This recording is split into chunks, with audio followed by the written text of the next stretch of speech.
Several Democrats have called for President Biden to step down, including my opponent, Congressman Mark Takano. Now, I applaud you, Congressman, for stepping up and saying that President Biden has no business being commander-in-chief, but there are a lot of people in your party that are justifiably pretty frustrated with you right now. They're pretty frustrated with your decision, and they have some questions that I think you should answer.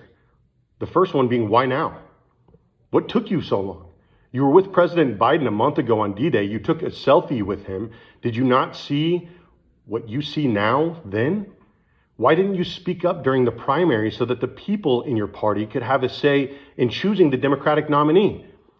Who do you want to be the Democratic nominee? Currently, President Biden is doing the best in the polls, better than any other viable Democratic candidate against President Trump.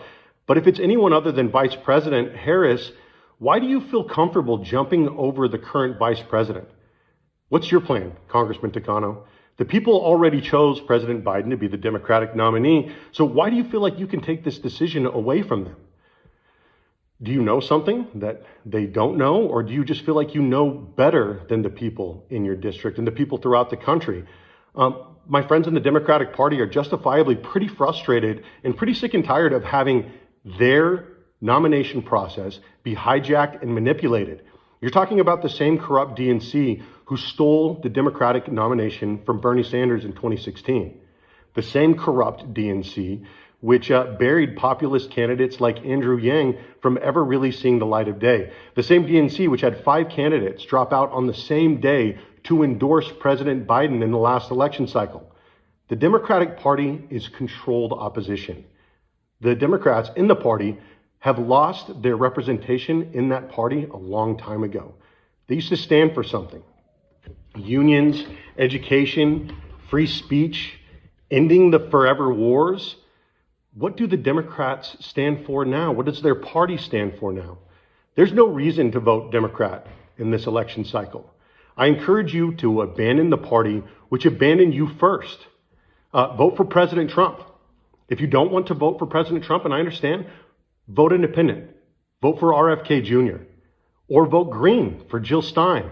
Or if you're really trying to help the Democratic Party, you could try to help Marianne Williamson with her last-ditch effort to try to help the Democrats. You could vote for Chase Oliver and the Libertarians.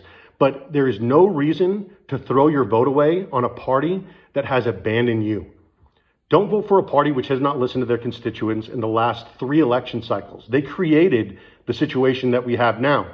The Democrats are now planning to take control once again from their voters, and this is nothing new.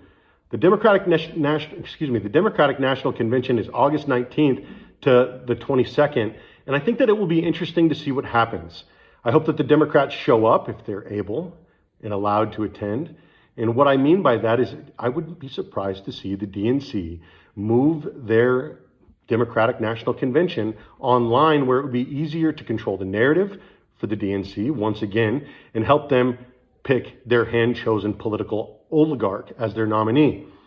So what do you think? Is President Biden going to be the nominee? If not him, who are the oligarchs going to choose?